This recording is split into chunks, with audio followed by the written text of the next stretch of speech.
Preparing, and we are live on Facebook. Hey everyone, it's Morna Haist here, the host of The Love Seat, joined by the amazing Kimberly Rimbey, and we are going to get this broadcast going into the Revolutionary Woman Global Group, so just bear with us for a moment while I do that. I was going to say you can stare at our amazing hair because I was just commenting on how great that is. Not what I want. Okay, let's go here. Okay, nearly there.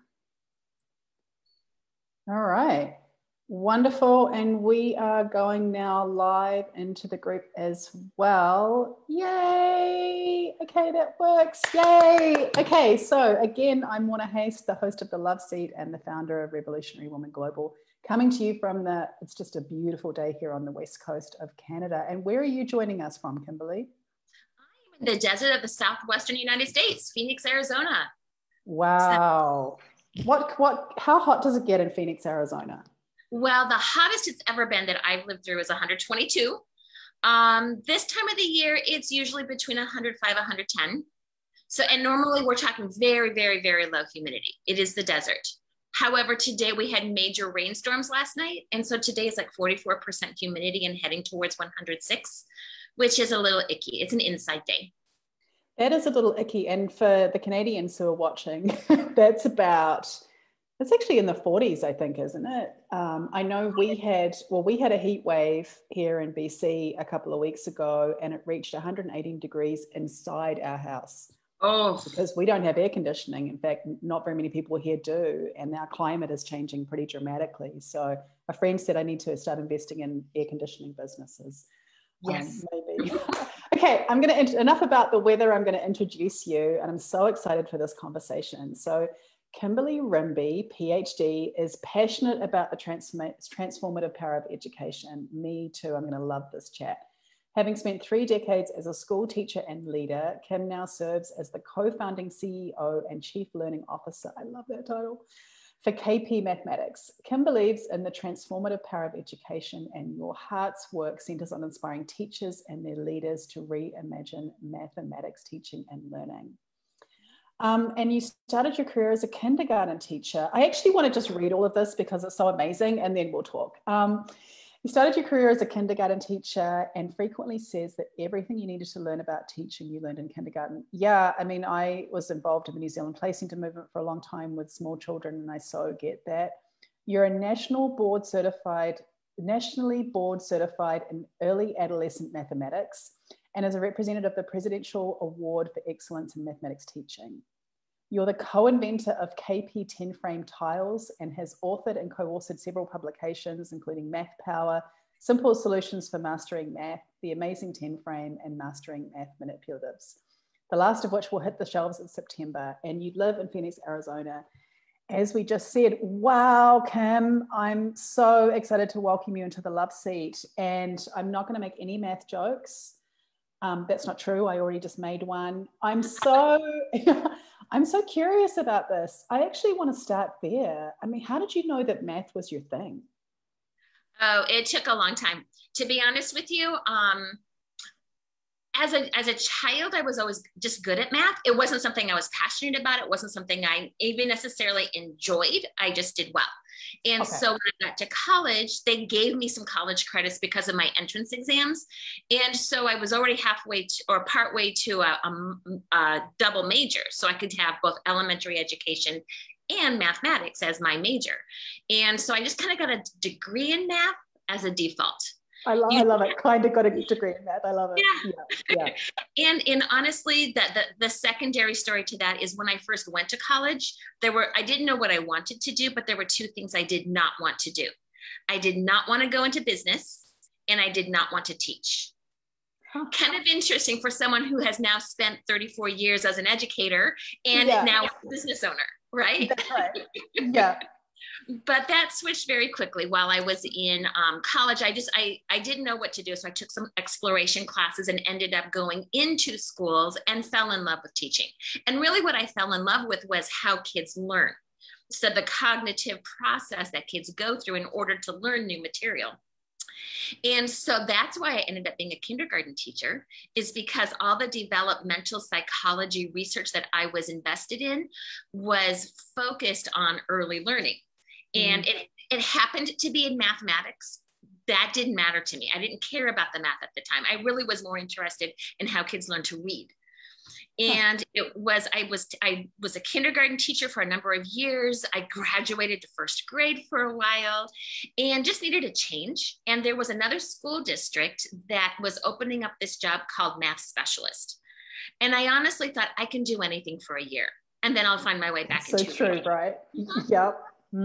I took the job and it was just meant to be. It was one of those very serendipitous opportunities in my life where this was the right time, the right place, the right position, and it catapulted me in the direction in which the trajectory that I'm still on. And so I was hired to work with children who were struggling in math, like kindergarten through grade 8. Does that translate to Canada as well? What is kindergarten age in the States? Kindergarten is 5 years old. Oh, okay, right. See, in New Zealand, kindergarten is, age 2 to 5. Oh, so we call that so preschool. It's really, you call that preschool. Okay, all right, great. Now we're speaking the same language. So kindergarten is like a 5-year-old. Yeah, because when I was thinking through my head and with my sort of preschool, early learning, early childhood, like really early childhood, like where math is arranging shells on a table. How many shells are there? How many legs does a spider have? Let's count them, those kinds of things. Yes. And to be honest with you, that's the age I wanted to work with. But where I live, public education didn't reach down that far. And really? I couldn't afford to take those jobs because I didn't pay enough. I needed a job in an elementary school. So actually, can I just ask that? It's a little bit of an aside. We are live.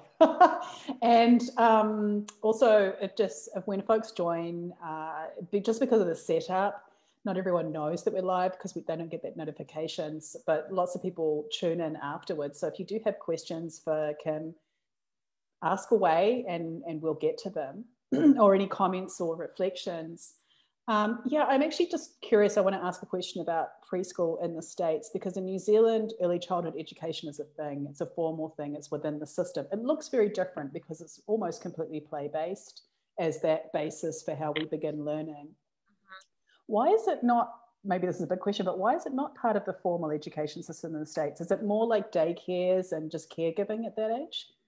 Well, there are a lot of preschool opportunities, and there are some public education opportunities for some kids, especially children who are growing up in communities that have lower incomes. So it's income based. So you can be part of the preschool programs in those communities. They still don't pay their teachers very well. They're still not considered public education teachers. And preschool is by and large paid for by families to send their children to preschool. Wow, that's so interesting. I'll just contrast that briefly in New Zealand. And there's been a big kind of, I guess, a battle around this in teachers for parity in the early childhood space and for equal pay and for equal recognition of the importance of the kind of education that's happening at that age. And the organization that I was a part of, it starts from birth. It's 0 to 5. Yep. And all completely run by parents. Okay, that's enough about that. Going back to, which is cool. So back to your journey, you said, I think we left off where you said you could do anything for a year. Do anything for a year. So I had a degree. I actually did have a master's degree in early childhood by then, birth through 8-year-olds. So that was my passion. But I did this math thing and just found I was hired to work with children who were struggling in math, 5-year-olds through 14-year-olds. And then I felt like I couldn't, the kids who were struggling, I couldn't pull them out of their classrooms. They needed to be in there because they were missing something then. And so I found a way. I was honestly given no job description.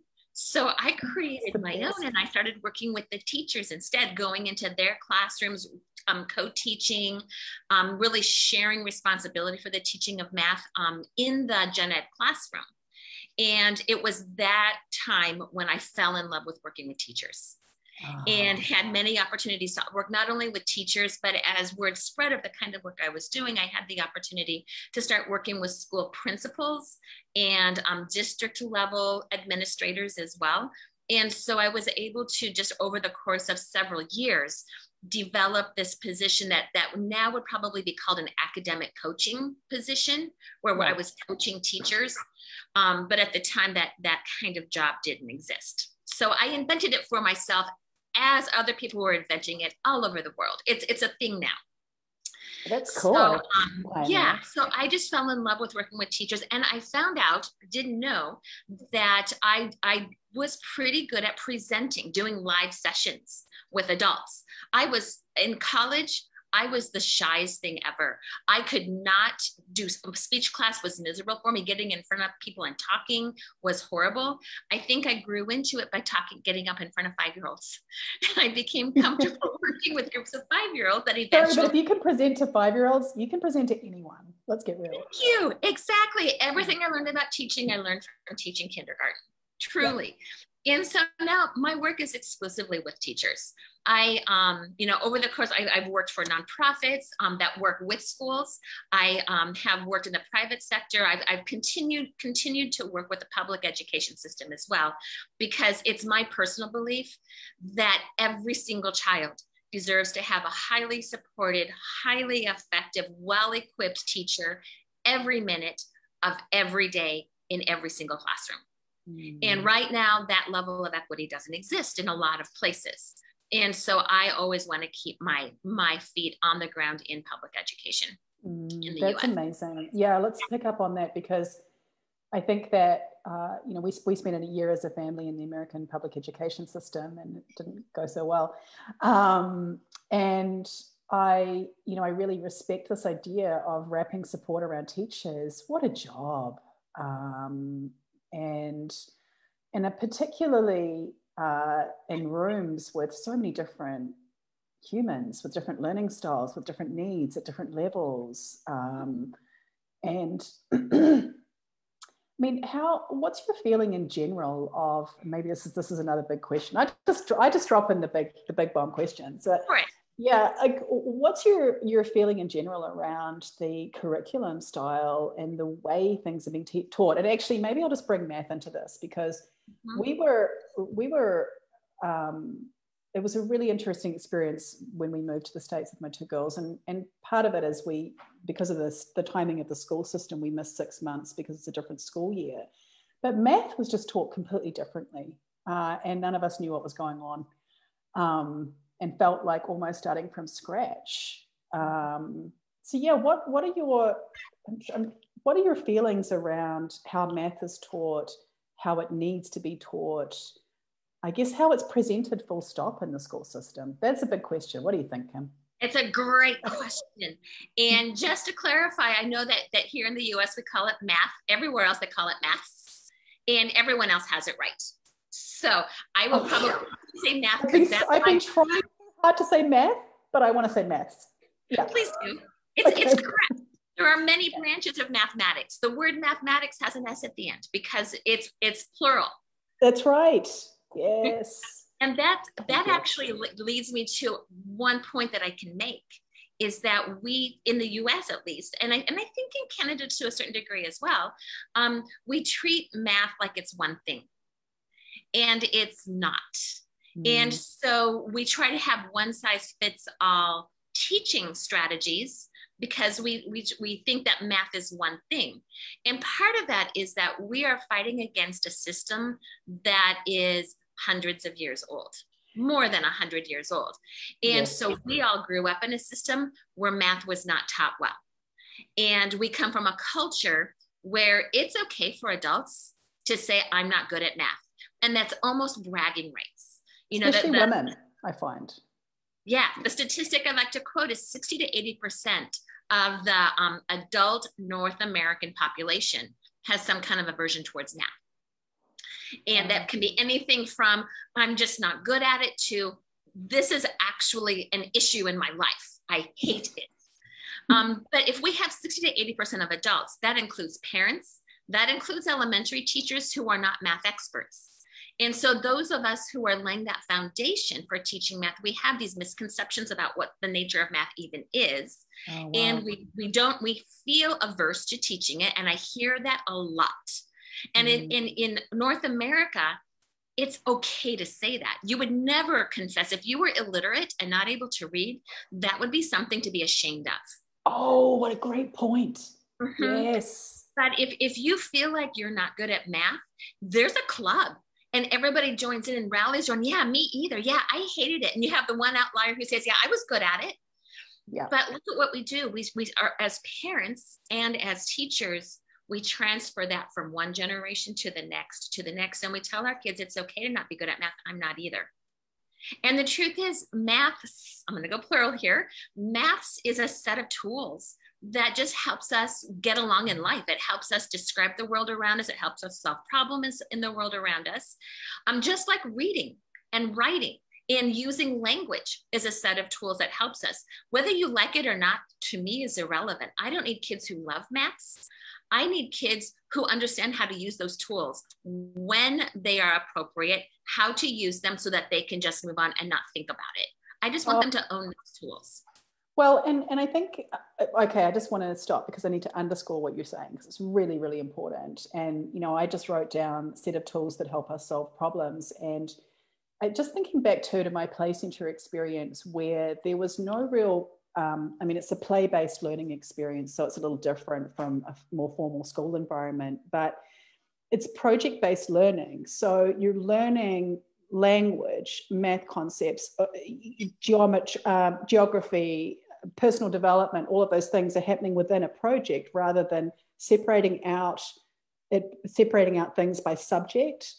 And I find for me personally, I've always learnt more effectively and better in that way, because when you present that math is a set of tools for helping me solve a problem, I'm like, oh, I'd love to solve some problems then. And just that simple reframe changed things for me. What do you think, I mean, just given how you've described maths and the general nature of sort of the school system, I imagine you as a bit of a Trojan horse in a way. How do you bring what you bring into a system that, I mean, is the system hospitable to what you're bringing in? Is it for or against? Is it something you have to fight for? Both. Okay. So this is where Kim the educator comes into play, because I know to my core that learning is primarily a social endeavor for adults as well as for children. I'm just writing that down too. Hang on. Oh no, carry on. Yeah. Learning is primarily a it's relationship based, which is one of the reasons that we had so much struggle trying to teach all children virtually for the past year and a half. You know, that suits a small number of children and families, but it does not suit most of us. We need a relationship to learn. We do, and I also want to speak to that for a moment, because when we were living in the States, and you know, we decided that the being in school wasn't the best. We tried online, and online learning has a long way to go. And I also say this as someone who teaches online, and I teach in a very different way than many of the. You know, you can't just plop a curriculum online and then, you know, you can't do it. And learning is a social endeavor. We learn in relationship to people. Exactly. It's social, it's relation. And so that Kim the educator, when I go into a system where because I work with elementary teachers who mostly don't have mathematics as a specialty, I already have that aversion there, but I approach it through relationship. I approach it through, we're in this together, and I get where you're at. I really do. And I win my audience over just through relationship. I can give you an example. Just 2 days ago, I went into work with a staff, an entire school. It was their leadership team. So there were about 15 people in the room, and they were grappling with some ideas, and to be honest with you, some more old-fashioned ideas about how to help children learn their basic math facts and using time tests and all of that, which research has shown absolutely that is the worst thing you can do. And so they were saying, you know, well, we want to get this program. Will you endorse this program for us to get it? And it was all based on time tests. And it's a program that I used probably 25 years ago. before I knew what the research says. And so I could come very knowledgeable about what it is that they were asking to do. I've used this, I know it thoroughly, I know the good parts about it, and I know the not so good parts about it. But I know the research about that for the few kids that this works for, there's a huge number that are going to be hurt by this because of the level of anxiety that it creates, and also the misconception that being good at math means being fast. And that is not true. Being good at math means you can find patterns and think about patterns. That's what and it doesn't, fast is not the issue to be good at math. Now that said, so I let them lay out their case and I let them know what the research says. And I just say, I will always advocate against this. I will always advise you against this. And you need to know that this is your decision, not mine. This is your school. And so if you guys decide that this is the path that you're going to go down, we can still be friends. You don't have to feel weird around me. And we can still have conversations about how to make it better. But I'm still going to advise you against it. And there were a couple of folks who were just very passionate about this, and they pushed back, and they gave me all the reasons for why it's important for children to know their math facts fluently. And I let them go. I let them make their case. And when they were finished, I said, you need to know something. Every single researcher out there, myself included, will agree 100% with everything you just said. Yes, it's important. Yes, they need to have automaticity. Yes, it's a building block for fractions and for algebra. Fractions are the gatekeeper for algebra, and multiplication facts are the gatekeeper for fractions. Yes, it's important. The only thing that we differ with is this program that you want to buy that's based on timed tests. That's not the way to do it. And so I'm a bridge builder. And so I come in with messages that people don't know. They just don't have the background. I've spent 3 decades studying math education specific to these ages. And so they just don't have that background. And I love those kind of conversations because it's the strongest people who, if I can win them over, become the strongest advocates of what's best for kids. That's because right. The truth be told, these folks are advocates for what's best for kids. It's just that I know something that they don't know yet. And once they know it, then they're gonna spread the word. Yeah, so it's a relationship. It is relationship, and respectful relationship as well. And the piece that I really picked up there is anxiety, and just, from my own knowing of how our brains and bodies work, we do not want to be wiring ourselves and associating anxiety with these situations, because our brain and body is going to create it every time. The next time we're in that situation, anxiety, and then math equals anxiety. Yep. Here's another example. Every single time I got in an airplane, I talked to the person next to me for a few minutes. I figure we're going to sit together for a few hours. I should know who this person is. You're that person. I love that. Yep. and then I put my headphones in so that I can let them know that I really have other things to do. Rude. Yep. I really am social, and I really care about the people around me. So we'll have a conversation. And as soon as they find out that I work with math teachers, I always, 100% of the time, get a math autobiography. And it's rarely a happy story. A confessional, yeah. It's almost always associated with anxiety, like you were just saying. Now, I do every once in a while sit next to someone who's an engineer or someone who we have a happy story, but more often than not, it's an anxiety-driven conversation. Gosh, and just what flashed before me is so much wasted opportunity. I mean, maybe I'm brilliant at maths. Like actually, and just thinking through my learning style, which is very relationship based and problem solving and creative, and what could have been my potential in that area if math had been presented to me in a different way, in a different context, what different opportunities could have been open in my life and for the planet in general, in terms of how much maths is in our everyday lives. And math is a way of thinking. And we have far too many people who don't have access to that part of their brain because it was not developed. Oh my gosh. Hang on. Look, I've got my tiny little mic here and I usually like drop it, but like, because that's a mic drop. Maths is a way of thinking, because the automatic response that I had in my head was, no, math is a torturous way of doing. Because school math is a torturous way of doing. And most people never realize that school math is not real math. So on behalf of my profession, I sincerely apologize that we mismanaged your opportunities to develop that part of your brain.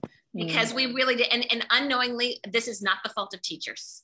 Not in any way. They teach their hearts that they do the best that they know how to do. But like Maya Angelou says, you know, you do the best you can. And then when you know better, do better. They don't know better yet. That's my job. My job is to help them know better so they can do better, and they will.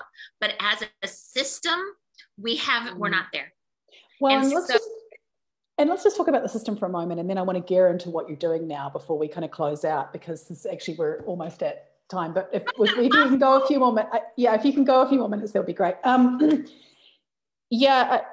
think, how do you find how this all kind of, I want to say, rubs against the curriculum that is set by, I'm not sure how it happens in the States, if it's state by state that sets the curriculum for the school system, or whether it's federally done, or... Yeah, so I'm just going to go a little political for a moment, then I'll jump right back out of it. Okay. But, you know, in the US, free market capitalism is a very high value. And so we have a lot of curriculum companies that are producing the bulk of the curriculum materials that our teachers use. And so when you have corporate America, corporations whose primary goal is to make a profit for their shareholders, that doesn't always end up producing what is best for children. And I think that we see a result of decade after decade after decade of these companies and don't get me wrong, they have some very good authors who endorse their programs and but the goal is to make as much money as possible. And I think that gets in the way of learning sometimes. So I think that's where the biggest issue is on the curriculum side. Where we see the best growth is places where districts, like school systems, local school systems, just take control and they say, this is the way we're teaching maths. And there are actually some really good programs out there right now that are free source. So teachers can access these programs online at no charge. Now, I'm currently working with a few districts where we're transitioning into using those programs. They don't have the same hangups. They're not trying to make profits in the same way that the big curriculum companies are. And they're presenting maths in the way that it should be taught. Wow. And so schools have the freedom to choose the curriculum that works if they want to? Usually every district, in most states in the US at least, every school district, every local school district can choose what curriculum resources their teachers are going to use. That's a high value, right? That's a high value for us, is having that level of independence and being able to select what's best for our kids. Mm-hmm. Unfortunately, we have a system that's not maths friendly.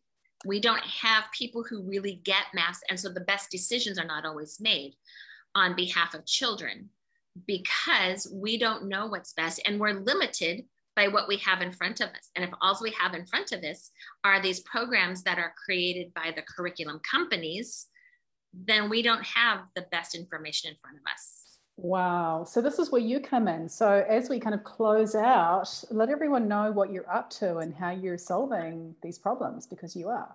Well, the most exciting thing for me in my life for the past few years has been building this business called KP Mathematics. Mm. And KP is Kim and Peggy. So my friend Peggy and I started this, actually we started 10 years ago because both we had our own businesses. Her business was writing curriculum materials and my business was working alongside teachers, professional learning for teachers, whether it was coaching, workshopping, teaching courses. And so we brought our skills together and started this business. And so I've always been still working full-time in the public school system and or for a nonprofit working with public schools. Peggy's been retired the whole time. So she's at home writing curriculum materials all the time. But together, we have this business that we decided was ready to take off. And so pre-COVID, I had already gone to my school district supervisors and requested to go half-time. And I just, I have this business. It's on the tipping point. It's ready to take off. And 2020 ended up being, right, which one was it? Ended up being our most profitable year. Wow. To date. And that in part was because starting July 1st, I went part-time for my school district and was able to devote myself to being the chief learning officer for this company. But what happened in there also was COVID. And for me, first off, when COVID first hit and our schools closed down, I thought, how am I ever going to build a business during a world pandemic? So I tried to get my full-time job back, and it was too late. They'd already given it to somebody else, and they'd already given her job to somebody else. So I was all in. No, I had to move forward. Best decision I've ever made. Yep. Yep. Our business. So 2020 was by far our most profitable year to date. First quarter of 2021, we made 4 times as much as we made in all of 2020. Yes, girl. Right. So what happened is we had to pivot, right? Just like that's the big word, it's overused, but we just really had to rethink how we were doing business. We knew that we were going to launch online courses anyway. So that was already in the works. We'd been working on that for 3 years. That's how you and I met. Right. So we spent some time getting that developed, but we also, serendipity always has a play, right? Sometimes things just fortunately happen. And for me, it was because of COVID, my national conference, I belong to the National Council of Teachers of Mathematics, which actually is an international organization. And we have a big, massive conference every year in April. Of course, it was canceled. And so NCTM decided to just pick 100 of the people who were speakers on that program.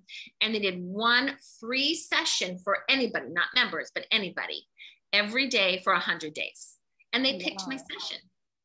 And so on May 18th of 2020, I did my session online instead of live in a live venue at the conference. Now, if I was at the conference, I probably would have had anywhere from 50 to 200 people in my session. Because I was online and because it was now anyone, not just conference attendees, I had over 8,000 people attend that session. And during that session, that was my launch. That was my launch for my online course. Wow. So serendipity, right? Just taking things as they come. And sometimes it's really scary and you don't know how it's going to go, but that just came together. And we have a very solid business plan because all along teachers don't have a lot of money. So we didn't want to market to teachers. So we decided to market to teachers. And so all of our online courses are very affordable. And my mentors, my business mentors are always pushing me to raise that price. And I always remind them what my business model is. It's I'm working with teachers. Once they're in, they're all in because they love this stuff and we have relationship. So they go back to their schools and say, all the teachers need to do this.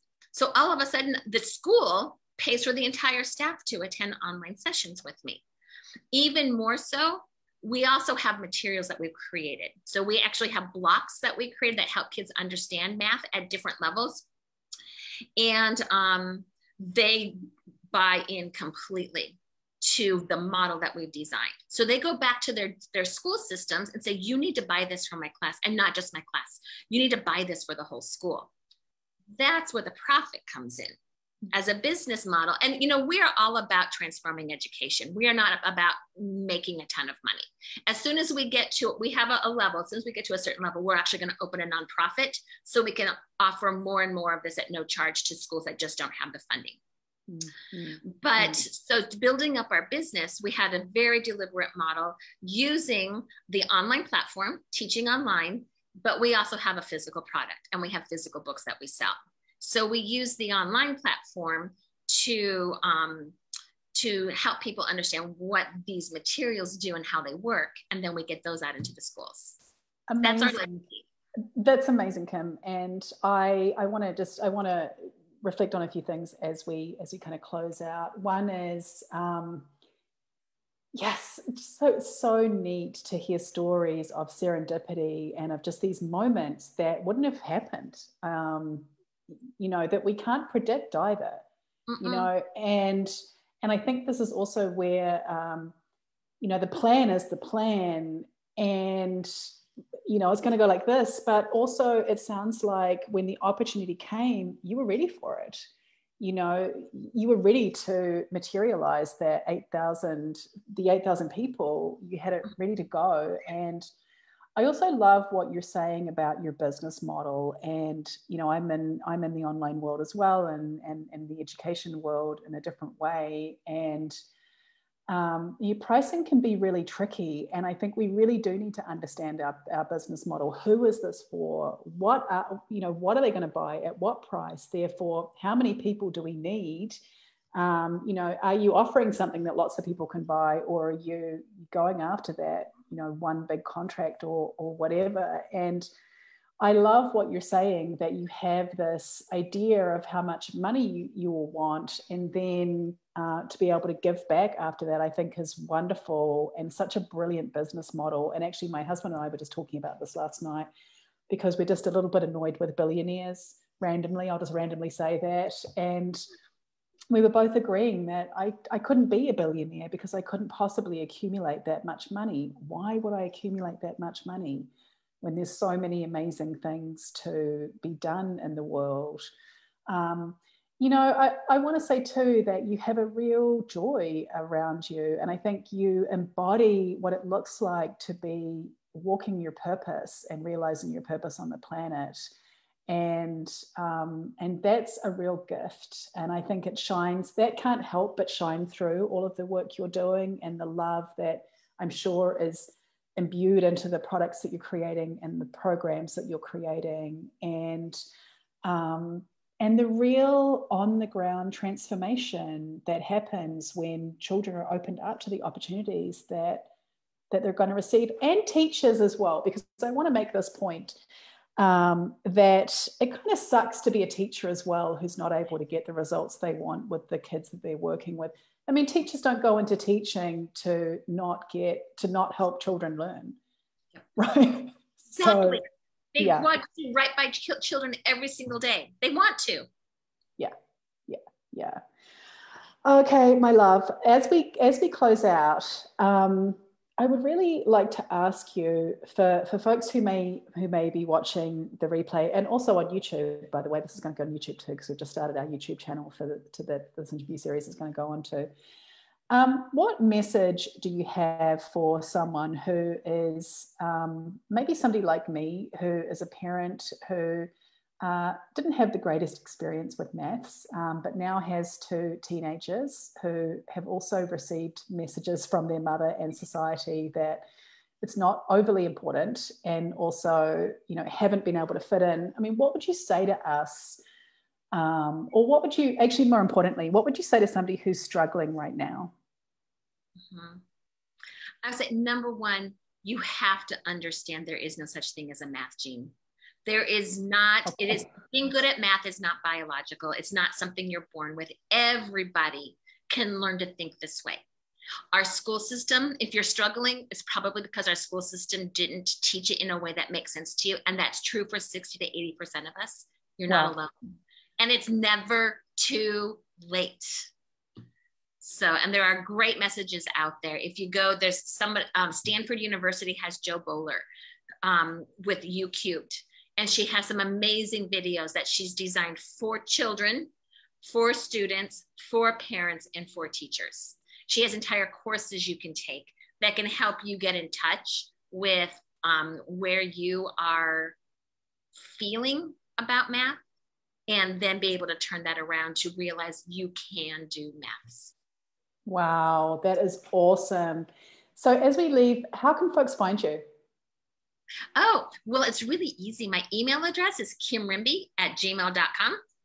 And my website is KP Mathematics. mathematics.com. Brilliant. We'll pop those underneath. Kim Rimbey, thank you so much for joining me today and joining me in the love seat and giving some love to maths. It's been wonderful to talk with you, and we're going to sign off live, but stick around. We're going to sign off live. I'm Morna Haist. This was Kimberly Rimbey. That was the love seat for this week, and I'll see you next week.